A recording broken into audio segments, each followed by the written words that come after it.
Hi, this is episode 3 of my book, short to be published, Becoming You. And episode 3 is about trusting yourself. And in the last video, we talked about learning to listen to yourself, about developing what I called self-attunement, the ability to hear your inner world rather than constantly overriding it. And this video takes that one step further, because there is a difference between hearing yourself and actually trusting what you hear. And that difference, for many people, is where everything begins to feel difficult. And I want to start with a question.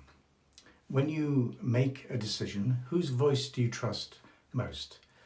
Is it your own or someone else's? If you're honest with yourself, really honest, the answer might surprise you. Because for many people, the voice they trust least is their own.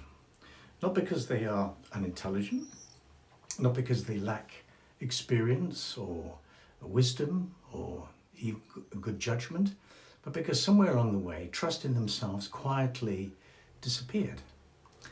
And today I want to explore how that happens, why it matters, and how you begin to build it back.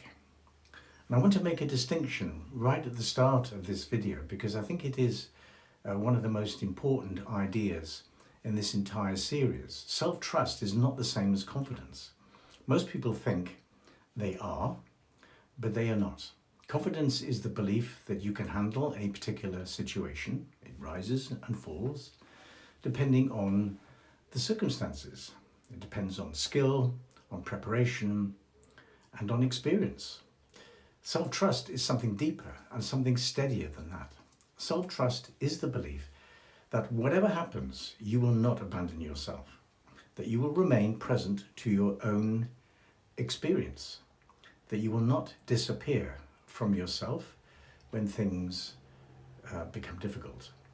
Confidence can fail you when the situation changes. Self-trust holds even when everything else feels quite uncertain. And it is self-trust, not confidence, that this series is all about. So how does self-trust disappear? Because for most people, it does not vanish suddenly. It erodes gradually, quietly, often without being noticed until it has already gone. We ignore a feeling because it seems inconvenient. We dismiss our intuition because we cannot justify it with evidence. We seek other people's opinions before we have even formed our own. We apologize for our needs as though having them were a problem. We silence our instincts because they contradict what we think we are supposed to feel. Little by little, we begin to believe that other people know us better than we know ourselves. And eventually, we stop asking, what do I think? And start asking instead, what do they think I should do? Now that shift from internal guidance to external permission is where self-trust goes. Children naturally trust themselves until life teaches them otherwise. Perhaps you were told you were too sensitive as a child. Perhaps you were told not to be silly or to stop crying, or that you did not really feel what you said you felt. Perhaps your instincts growing up were dismissed, often enough that you were eventually dismissed yourself. None of this needed to happen with cruelty for the message to land. The message was simply this: do not trust your own experience. And once that message is received, the inner critic moves in to fill the space, offering its own version of events in place of the one you actually lived, speaking with an authority that was never truly earned, and doing so in a voice that by now sounds uncomfortably like your own. Here is what I want you to hear clearly. Self-trust is not about always making the right decision. That's not what trust means. Not in any relationship. You do not trust a friend because they are perfect. You trust them because they are dependable, because they showed up consistently, because when things go wrong, they do not disappear. The same principle applies to the relationship you have with yourself. The goal is not to become infallible. The goal is to become dependable to yourself, to be the kind of person who remains present to their own experience rather than fleeing it whenever it becomes uncomfortable. Trust is built through exactly that kind of consistency, not through grand gestures, but through the steady accumulation of small kept promises. When self-trust disappears, the cost shows up in recognizable ways. You seek reassurance constantly, not because you need information, but because you need someone else to tell you that you're allowed to feel what you already feel. You overthink, cycling through the same decisions long past the point where thinking is actually useful. You procrastinate because committing to a choice feels too risky when you do not trust the person making it. You compare yourself to others, searching externally for a sense of worth that you cannot locate internally. And gradually, almost without noticing, your life begins to be directed more by fear than by genuine conviction. So how do you rebuild this? The answer is both simpler and more demanding than most people expect. Trust grows every time you listen to yourself and honor what you hear. Every time you keep a promise you made to yourself. Every time you stay with your own experience rather than reaching for a distraction.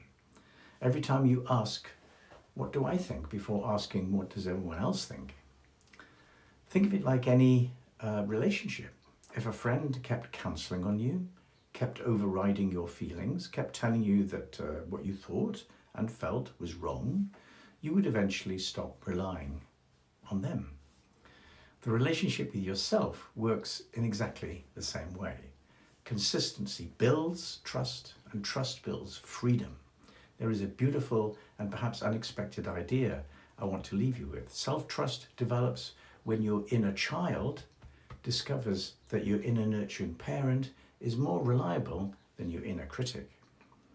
What that means in practice is this. Every time you respond to yourself with understanding rather than judgment, the part of you that has been living under your inner critic's authority begins to discover something new. There is another voice available, a steadier one, a kinder one, a more honest one. And gradually, as that voice becomes more consistent, something shifts. The inner child begins to relax, not because everything is suddenly fine, but because it no longer feels entirely alone in facing what is not fine. That relaxing is what self-trust actually feels like from the inside, and it is available to you, not as a distant possibility, but as a practice you can begin today.